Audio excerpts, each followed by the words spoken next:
Today's Google Doodle celebrates the 138th birthday of Polish biologist and inventor of the epidemic typhus vaccine, Rudolf Weigl.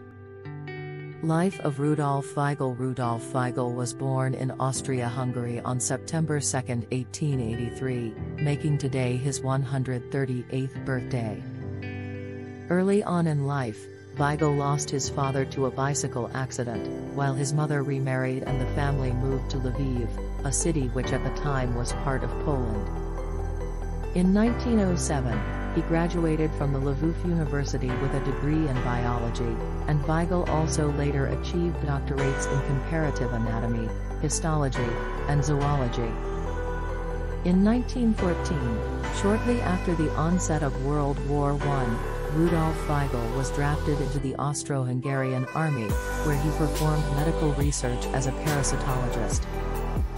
It was during this time that Weigl began his studies of epidemic typhus, a disease that typically saw outbreaks during times of war and civil unrest, exactly like what the world was going through in that moment. Typhus was already ravaging Poland, and the war only made the situation worse and spread it to other countries. It had previously been discovered that lice were the primary disease vector for this particularly fatal variety of typhus, and Weigl focused his efforts on the lice themselves. By developing a way to intentionally grow the lice and adapt them, Weigl was able to develop an effective vaccine for this variety of typhus.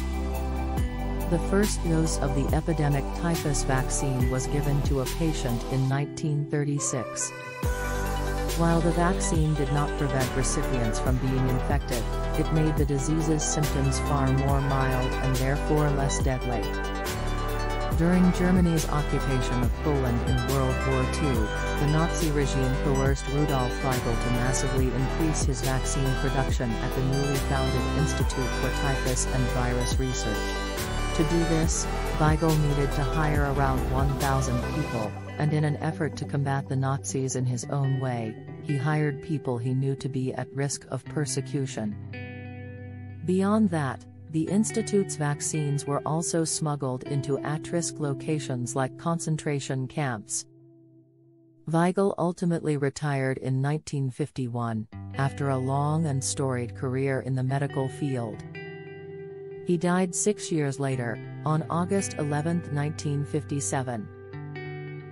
Rudolf Weigl. Google Doodle. In today's Google Doodle, you can see an illustration of Rudolf Weigl hard at work on producing a batch of the typhus vaccine, with numerous depictions of the necessary lice on display. In the foreground, a microscope, some beakers, and other chemical equipment come together to spell Google to make this a proper Google Doodle. More Google Doodles. Google Doodle celebrates the first day of school 2021 across the globe. Largest ever Google Doodle game celebrates the Paralympics with 7 mini-games. Updated Google Doodle promotes COVID-19 prevention with masks and vaccinations. Updated. Check out 9 to 5 Google on YouTube for more news.